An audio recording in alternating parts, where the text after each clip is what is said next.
Hi friends, இந்த பாருங்க, இந்த காயை பார்க்க உங்களுக்கு என்ன மாதிரி தெரியுது? இது என்ன காய்ன்னு சொல்லுங்க பார்ப்போம். தெரிஞ்ச நண்பர்கள். நான் பருப்போட போட்டு வைக்க போகிறேன். ஆனால் கடையில் சுக்குனியான்னு சொல்லி விற்கிறாங்க. ஆனால் பார்த்தா பூசணிக்காய் மாதிரி கிடக்கு. பருப்பும் அந்த சுக்குனியும் போட்டு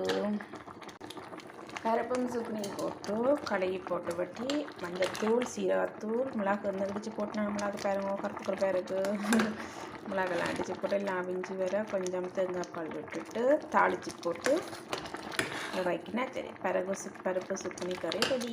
பார்த்தீங்கன்னா கடுகு பெருஞ்சீரகம் போட்டு உள்ளி பேஸ்ட்டெல்லாம் போட்டு நாங்கள் தாளித்து வச்சுருக்கோம். இதை வந்து குக்கர் போட்ட போகிறோம். தாளித்து போட்டாச்சு. பருப்பு சுக்குனி கறி ரெடி. கொஞ்சம் தண்ணியாக தான் வச்சு நான் சோத்துக்கு விட்டு சாப்பிடலாம். ஓகே, சில வெட்டிக்கு அடுப்பினையும் நான் கொஞ்சம் தண்ணியாக தான் கொஞ்சம் வச்சது வச்சு புரட்டல் இருக்கிறபடியாக தண்ணியாக ஒடிச்சு சாப்பிட நல்லா இருக்க மாட்டேன்.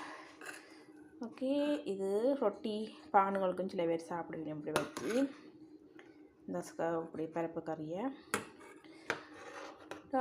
புட்டுக்கு சாப்பிட்லாம், சோத்துக்கு சாப்பிட்லாம், ஒவ்வொரு ஒன்றுக்கு சாப்பிடுவீங்க உங்களோட வசதியை பொறுத்து. நாங்கள் சோறோடு சாப்பிட்றதுக்கு சரி நான் மீட்டு வச்ச கறியோட. ஓகே, நன்றி, வணக்கம். சப்ஸ்கிரைப் பண்ணுங்க ரேகா கிச்சன் என்ற என்னுடைய யூடியூப் சேனலை வந்து சப்ஸ்கிரைப் பண்ணுங்க. சப்ஸ்கிரைப் பண்ண என்னுடைய ஃபாலோவர்ஸ் வந்து தொடர்ந்து உங்களோட ஆதரவை தாங்க. என்னுடைய வீடியோஸ் எல்லாம் பார்த்து லைக் பண்ணுங்க, கமெண்ட் பண்ணுங்க, ஷேர் பண்ணுங்க. உங்களோட ஆதரவு எப்போ எனக்கு தாங்க. நன்றி, வணக்கம்.